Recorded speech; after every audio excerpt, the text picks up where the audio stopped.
आगकू आसुची Valentine's day से निजर बिलव्ड पाई हार्ट शेप्र पिज्जा बन केमती मन किणी नेबे से रेसिपीटा आपण सहित शेयर करुच्ची। प्रथमे गोटे कप गरम पानी रे हाफ चामच ड्राई इस्ट को 15 मिनिट रखिदेवे।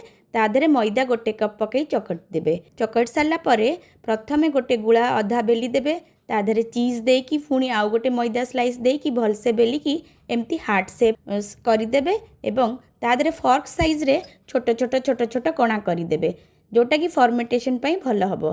तापरे मु तेतरे लगे देथिली पिज्जा सॉस एवं ता उपरे देथिली किछि कैप्सिकम आउ पियाज बॉइल्ड कॉर्न मशरूम तापरे रेड कैप्सिकम दे सारा परे मोज़रेला चीज को भलसे एकदम कोट कर देथिली जेमती सीजी सीजी लागिबो।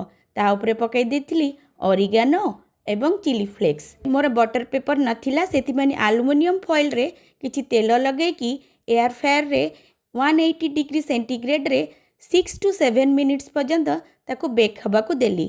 7 मिनिट्स पर देखे तो एकदम बढ़िया पिज्जा हो जाइची। ताकू पुणी प्लेट रे काढ़ी किछि तापरे चिली फ्लेक्स आ ऑरिगेनो देकी खाइली एवं समस्तंकर मन किणी नेली।